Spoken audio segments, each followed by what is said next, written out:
స్నేహితులారా, ఈ సమయాన్ని బట్టి దేవునికి వందనాలు తెలియజేస్తూ ఉన్నాను. ప్రేమపూర్వకముగా మిమ్మల్ని అందరినీ వాక్య ధ్యానంలోనికి ఆహ్వానిస్తూ ఉన్నాను. పెండ్లి వస్త్రము లేక అనే ఆలోచనను మీతో కూడా పంచుకోవడానికి ఇష్టపడుతూ ఉన్నాను కనుక మీరు ముగింపు వరకు దేవుని యొక్క వాక్యాన్ని ఆలకించాలని మీ కుటుంబ సభ్యులతోనూ తోటి విశ్వాసులతోనూ ఈ వీడియో షేర్ చేసుకోవాలని మీ ప్రార్థన మనవులను కామెంట్స్ రూపంలో తెలియజేయండి. నమ్మకంగా మీ కొరకు ప్రార్థిస్తాము. ఈ వీడియో మీ ఆధ్యాత్మిక జీవితంలో ఉపయోగకరంగా ఉండినట్లయితే ఈ వీడియోను, ఈ ఛానల్ను సబ్స్క్రైబ్ చేసుకోవాలని మనవి చేస్తూ ఉన్నాను.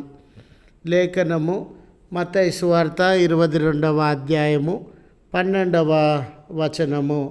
స్నేహితుడా, పెళ్లి వస్త్రము లేక ఇక్కడికి ఎలాగూ వచ్చితివని అతనిని అడగగా వాడు మౌని అయి ఉండెను.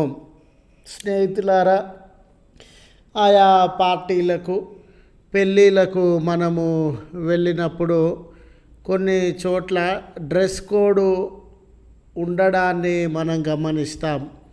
పలాని డ్రెస్ కోడ్ ఉండినటువంటి వారే ఈ పార్టీకి, ఈ వివాహానికి ఆహ్వానింపబడతారు.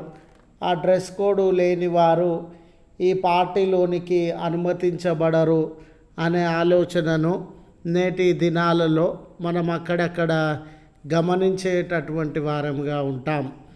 మనం చదువుకున్న ఈ లేఖన భాగంలో రాజు తన కుమారుని వివాహ కార్యాన్ని జరిగిస్తూ ఉన్నాడు.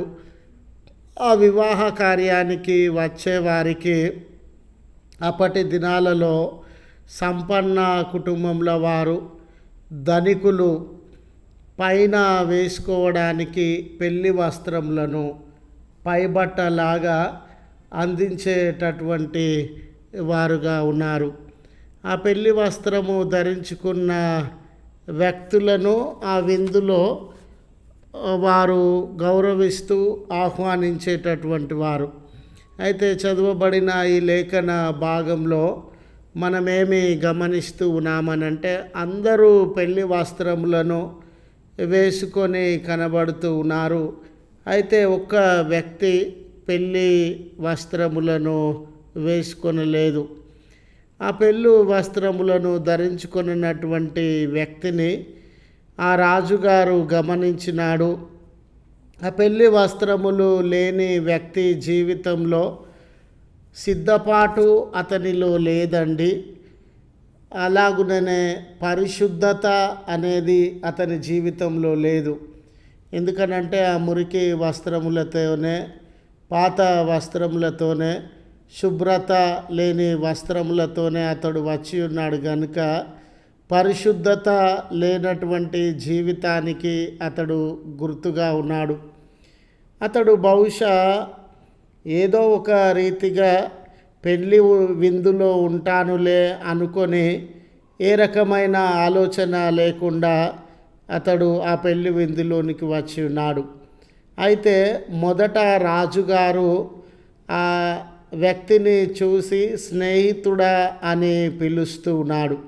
ఇక్కడ దేవుడు పాపుల ఎడల అపారమైన ప్రేమ కలిగినటువంటి వాడుగా, పాపులను తన స్నేహితులుగా అంగీకరించడానికి సిద్ధముగా ఉండినటువంటి వాడుగా కనబడుతూ ఉన్నాడు. కానీ ఆ పాపులు తమలో ఉన్న పాపములను విడిచి ప్రభువు అందించే ఆ పరలోకపు విందులో పాల్గొనవలసినటువంటి వారై ఉన్నారు. అదే పాపముతో ఆ విందులో పాల్గొనే అర్హతను వారు కోల్పోతారు.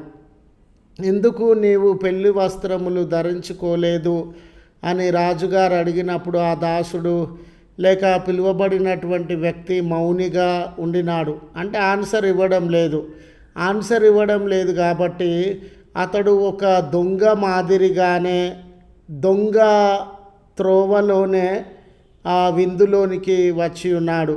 అతడు రాజమార్గంలో ఆహ్వానింపబడినటువంటి మార్గంలో ఆ విందులోనికి రాలేదు. అతనిలో నూతన స్వభావం కానీ, నూతనత్వం కానీ, నూతన మనసు కానీ లేవండి. తన పాతదనంతోనే, పాత జీవితంతోనే, పాత ఆలోచనలతోనే ఆ విందులోనికి ప్రవేశించినాడు.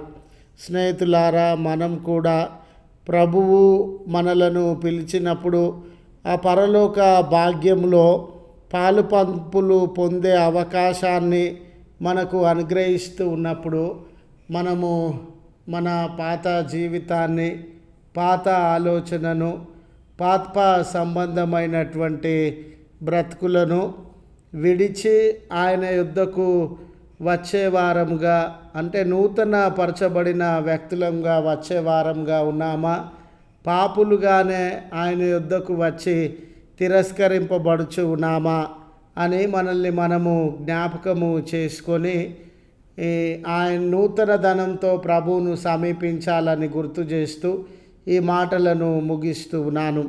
ప్రార్థించుదము. కృపగల తండ్రి, ప్రేమగల మా దేవ, నీ పరిశుద్ధ నామమునకు వందనాలు చెల్లిస్తూ ఉన్నాం. పాపులమును, అయోగ్యులమును, మరి ఏ అర్హత లేనటువంటి వారైన మమ్మును ఆ పరలోక భాగ్యములో పాలు పంపులు పొందడానికి మీరు ఆహ్వానించుచు ఉన్న విధానమును బట్టి వందనాలు. మీ ఆహ్వానాన్ని కలిగి ఉన్న మేము మా పాత జీవితములను వదిలిపెట్టి మా మనసులను నూతనపరచుకొని ఆ విందులో ప్రవేశించే భాగ్యము మా అందరికీ దయచేయమని ప్రార్థిస్తున్నాం. మేము మారవలసి ఉన్నది. మేము మారినప్పుడే ఆ పరలోక భాగ్యంలో మాకు పాలు పంపులు దొరుకుతవి. ఆ విందులో మేము ఈ మార్పు పొందినప్పుడే నిలువదగినటువంటి వారంగా ఉంటామని గుర్తెరుగుతూ మాలో నూతనత్వాన్ని, నూతన జీవితాన్ని అనుగ్రహించవలసినదిగా మనవి చేస్తూ ఉన్నాం. దయగల తండ్రి, మీ పిలుపును అంగీకరించి మా జీవితంలో నూతనపరచుకొనుటకు మమ్మను పురికొల్పుమని ఈ ప్రార్థనలో ఏకీభవించుచున్న వ్యక్తులను, కుటుంబములను మీ కృపలో జ్ఞాపకం చేసుకొని బలపరచుమని, వారి మొరలను ఆలకించి వారి అక్కర్లను తీర్చుమని క్రీస్తు పేరట వేడుకొనుచున్నాము తండ్రి. ఆమెన్. తండ్రి, కుమార, పరిశుద్ధాత్మ త్రియేక దేవుని దీవెన మనకు తోడై ఉండి కాపాడునుగాక.